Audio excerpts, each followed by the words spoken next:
चीन ने पाकिस्तान में अपनी सेना की टुकड़ियां भेज दी हैं। यह विषय भारत और अमेरिका दोनों के लिए चिंता का है। अमेरिका के लिए इसलिए क्योंकि चीन का इस तरह का जो एक्सपेंशन प्लान है, यह अमेरिका कभी सोच भी नहीं सकता। वहीं दूसरी ओर भारत के लिए बिल्कुल नजदीकी मामला है, क्योंकि भारत के ही उत्तर में जहां चीन का इंटरफेरेंस हो रहा है पाक ऑक्यूपाइड कश्मीर में, उस क्षेत्र में चीनी सेना का होना भारत के लिए पाक ऑक्यूपाइड कश्मीर को वापस प्राप्त करने की जो रास्ते हैं उसको कहीं ना कहीं चुनौती देता प्रतीत हो रहा है। आज के सेशन में हम इस विषय की चर्चा इसलिए कर रहे हैं क्योंकि चीन के जिस तरह से शहबाज शरीफ नजदीक जा रहे हैं, उस नजदीकी में पाकिस्तान के अंदर चीनी सेना को परमिशन देना, और वो ऐसे समय पर जिसके लिए पाकिस्तान हमेशा मना करता रहा। पाकिस्तान ने हमेशा यह कहा कि हम सक्षम हैं अपनी सुरक्षा करने में, हम सक्षम हैं चीनी इन्वेस्टमेंट की सुरक्षा करने में, और उसके बावजूद भी अपने देश में चीनी सेना को देखकर पाकिस्तानियों को क्या लग रहा होगा, यह आने वाला विषय चर्चा का होने वाला है। फिलहाल के लिए चीनी सेना पाकिस्तान में है और यह हेडलाइंस बनती हैं। इंडिया टुडे लिखता है, In a first, China deploys security forces in Pak amid terror attacks। ऐसा सोर्सेस से उन्हें पता चला है। अब ये जो सोर्सेस की कहानी है, इस कहानी को भी हम पुष्ट इसलिए नहीं कर सकते क्योंकि खुद एजेंसी इसे सूत्रों से बता रही है, लेकिन जो पाकिस्तान के अखबार हैं वो क्या लिख रहे हैं कि पाकिस्तान और चाइना चर्चा कर रहे हैं कि हम चाइना में चाइनीज नेशनल्स की सुरक्षा कैसे करें। तो कुल मिलाकर के पाकिस्तान के अखबारों में चर्चा चल रही है, भारत के अखबारों में कंपनीज आ चुकी हैं। रॉयटर्स इस बात को ऐसे लिख रहा है, यानी कि तीसरी पार्टी जो लिख रही है, विदेशी अखबार, कि Pakistan China in talk about security for Chinese nationals. तो एक तरफ जहां टॉक चल रही हैं, वहीं दूसरी तरफ भारत की जो न्यूज एजेंसीज हैं उन्होंने इनके आने की भी जानकारी कर दी। अब क्या सही क्या गलत, हम फिलहाल के लिए यह मानते हुए जो इंडियन न्यूज में है कि इस तरह का डिप्लॉयमेंट हो गया है, हम उसी की विस्तृत चर्चा करने जा रहे हैं। आइए, तो चीन ने पाक में बढ़ते आतंकी हमलों के बीच में अपनी परियोजनाओं की सुरक्षा के लिए कुछ ऐसा प्लान कर लिया है। अब इसमें न्यूज जो है वो कुछ इस तरह से है कि जो पाकिस्तान के अंदर चीनी लोग काम कर रहे हैं, लगभग 30,000 चीनी लोग हैं जो इस समय पाकिस्तान में काम कर रहे हैं। एक तो इंटरेस्टिंग बात यह रही कि पाकिस्तान को $50 बिलियन का चाइना पाकिस्तान इकोनॉमिक कॉरिडोर के नाम पर चाइना ने इन्वेस्टमेंट दिया। जनरली यह होता है कि जब भी कोई देश आपके देश में निवेश करने आता है तो वो निवेश के नाम पर आपके देश में रोजगार पैदा करता है, इंफ्रास्ट्रक्चर बिल्ड करता है, जिससे आप भी लाभ कमा सकें। चाइना वाले इस मामले में बड़े तेज हैं। एक तरफ तो 50 बिलियन का झुंझुना इनको दिखाया अपने देश के अंदर, चाइना के काशगर से लेके पाकिस्तान के ग्वादार तक चाइना पाकिस्तान इकोनॉमिक कॉरिडोर बनाने के लिए कि साहब मैं आपके यहां पर पैसा इन्वेस्ट करना चाहता हूं। इंटरेस्टिंग बात यह है कि इस काम को करने के लिए वो लेबर अपनी ले आया। तब आप ऐसे समझिए कि जो खर्चा हो रहा है, जो तनख्वाह जानी है, वो चाइनीज लोगों को ही जानी है। इंफ्रास्ट्रक्चर बिल्ड करने में जो कंपनी काम करेंगी, जो रेवेन्यू जनरेट करेंगी, वो कंपनीज चाइनीज हैं। मतलब पाकिस्तान वालों ने अपने देश में सड़क बनते तो देखनी है, लेकिन इस सड़क को बनाने वाली जो एजेंसी है वो चाइनीज है, जो लेबर है वो चाइनीज है, मशीनरी चाइनीज है। मतलब चाइना का पैसे से जो काम होना था वो चाइना वापस ले जा रहा है। ऐसे में 30,000 चीनी लोग पाकिस्तान के अंदर काम कर रहे हैं, और इन चीनियों को टारगेट कर रहे हैं बलोच लोग, क्योंकि असल मायने में ग्वादार बलूचिस्तान में आता है, और जो बलूचिस्तान के अंदर मिनरल्स के रिजर्व हैं उस पर चाइना की जो नजर टिकी है उससे ये बचाना चाहते हैं। इसलिए बलोच इन्हें टारगेट कर करके चीनियों को पकड़ के मार रहे हैं। लगभग इसी साल के अंदर 20 के आसपास के ऐसे मामले हैं जहां पर चीनियों की जान ली जा चुकी है। चाइना वाले इसके लिए लगातार पाकिस्तान से चर्चा में थे कि अरे कम से कम हमारे लोगों की सुरक्षा तो कर दो। पाकिस्तान इसको बड़ी खुददारी में लेता कि अरे सर पाकिस्तानी सेना कमाल है, लेकिन कमाल क्या करे, तुमने आदमी सारे अपने भेजे हुए हैं। अब पाकिस्तान वाले भी तो इंसान हैं, उनको भी तो कम से कम ये फील होता होगा यार अपने लोगों को कम से कम रोजगार तो मिलता, उनके लोगों को रोजगार भी नहीं मिला। तो वो जो फ्रस्ट्रेशन है ना, कई बार वो पाकिस्तानी सेना तो वैसे भी बिकने के लिए जानी जाती है, तो वो जो बिकी हुई जो सेना है उसने अपने ही लोगों के लिए कि चलो यार कम से कम इन्हें मार ही लो, क्या पता इससे ये भाग जाएं। चीनी इससे भी ऊपर निकल गए। चीनियों ने अपनी 3 चीनी कंपनियां, निजी कंपनियां, जिसमें से एक है Dewe Security Frontier Service Group, China Overseas Security Group और हुकाक्सिन जोंगजांग सिक्योरिटी सर्विस, इनको भेज दिया कि तुम जाओ और वहां जाकर के चीनियों के जो काम चल रहे हैं उनकी सुरक्षा करो। तो ये इस तरह से हो गया कि चीनी सुरक्षा भी अब चीनी नागरिकों की हो गई। तो चीनी सुरक्षा में पाकिस्तानी सेना अपने आप को कहां देखती है, यह उनके लिए कितना इंसल्टिंग होगा कि दुनिया भर में वो इस बात का ढिंडोरा पीटते हैं कि हम भारत से लोहा मोल लेते हैं, हर बार हारते हैं, हमने बढ़िया सेना बना रखी है। लेकिन अब उस सेना की इतनी नाकारा और नाकामी चर्चा का विषय हो गई है कि चीन वालों को भी इनकी काबिलियत पर विश्वास नहीं है। ऐसी स्थिति में चाइना अपने लोगों की हिफाजत के लिए फिर से चीनियों को भेज रही है। मेरा जो पॉइंट ऑफ डिस्कशन है वो इस बात पर है कि कहीं ऐसा ना हो कि अब इन सिक्योरिटी फोर्सेस वाले जो चीनी आए हैं इनको अगर टारगेट बनाया जाना शुरू हुआ तो ऐसे में इनकी सुरक्षा करने के लिए फिर कितने लोग और आएंगे, क्योंकि चीनियों को पहचाना जाना इस क्षेत्र में बड़ा आसान है। वो अपने पहचान की वजह से, अपने रूप की वजह से बड़े आसानी से रिकॉग्नाइज हो जाते हैं।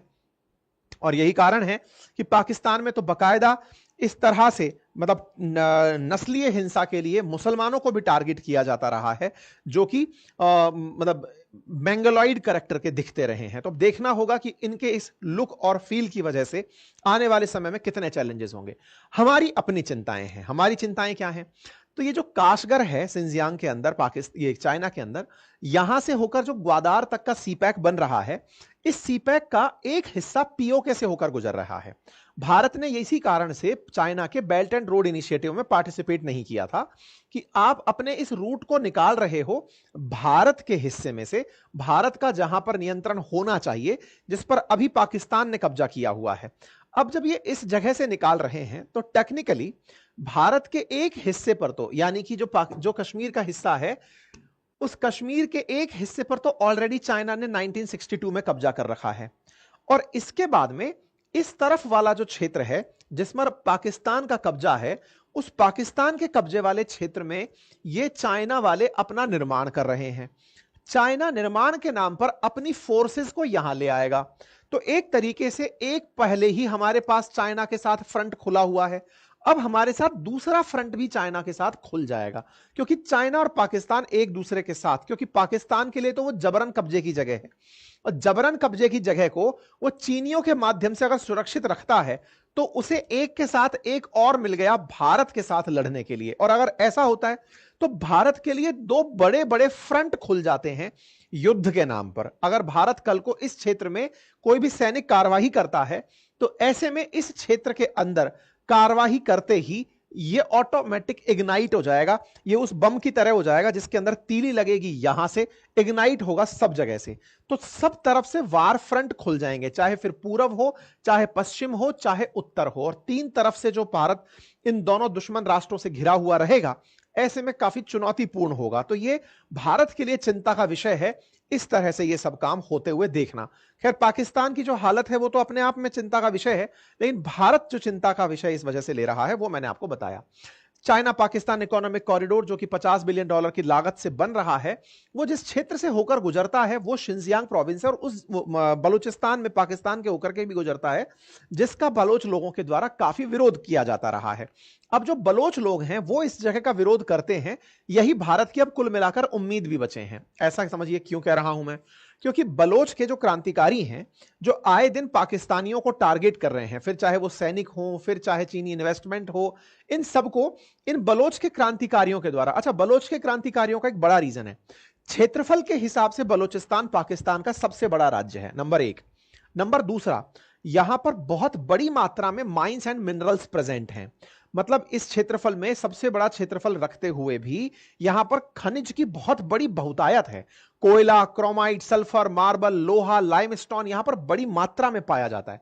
मात्रा का अगर मैं बताऊं तो यहां पर आप ऐसे देखें कि 590 करोड़ टन मिनरल्स होने की उम्मीद की जाती है। प्रति टन में 0.22 ग्राम सोना और 0.41 ग्राम % जो है वो तांबा होने की बात कही जाती है।